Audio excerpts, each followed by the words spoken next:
Got some more snow today. This morning, when I was getting up to go to the gym, it was had this nice little light snow coming down. Very peaceful, beautiful. Had the all the branches were covered with a little bit of snow.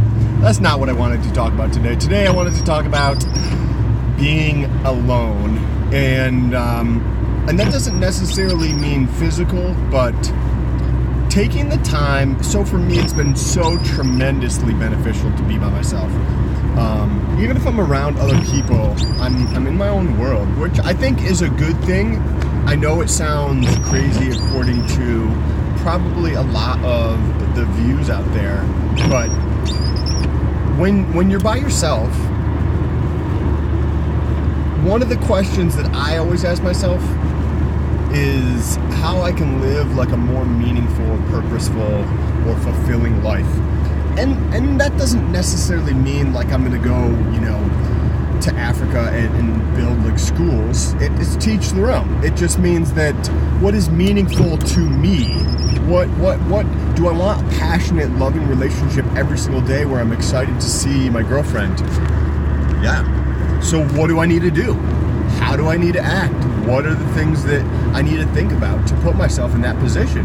And I have to act on that every single day. And the same thing goes with what I do for a living or what I do in the gym. Like, how can I make my workouts better? How can I make the workouts more purposeful, more passionate? How can I bring more intensity to what I do every single day? And I think one of the biggest factors for me on that journey was just being by myself. Like, I love it. I mean, why would you want to be around the best person in the world? And I think everybody, as conceited and douchey as it sounds, I think everybody should have the same belief about themselves, because everybody has their own story to live, right? So you should think of yourself as you're the best person in the fucking world, because you are, because it's your fucking story. And I don't know, I'm not sure where along there it started, but I noticed when I think it was in my teens that I started to, when I would spend time alone, I was like, I didn't like it. And it was like I always had to be around other people until much later in my 20s. Then I changed that, because when I was in my teens, I didn't want to deal with what the fuck was going on in my head. I didn't know what the fuck I was doing. I didn't know how to be happy. I didn't know how to be by myself. I didn't know how to be happy with myself. I was just comparing myself to everybody else.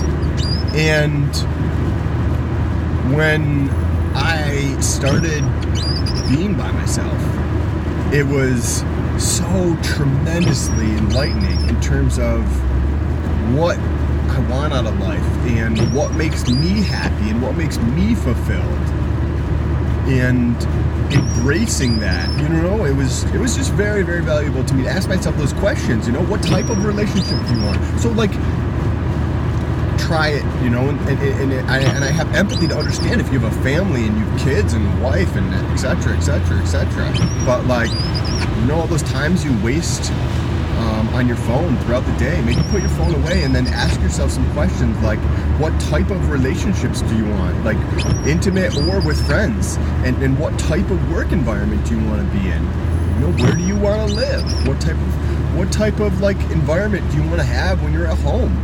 And then create that. If you want a loving, passionate, intimate relationship, then be loving, passionate, and intimate in your fucking relationship. It's common fucking sense. If you want more intensity at work and you want more fulfillment in work, then bring that to the workplace. Figure out how to feel more intense about what you're doing. Engage yourself on a daily and with what you're doing, and be present in what you're doing. I don't know. For me, it was just very enlightening. I want to know what your thoughts are and what helped you on your path. Let me know down below in the comments. However, on the way down to the comments, make sure you press that red button and subscribe, please.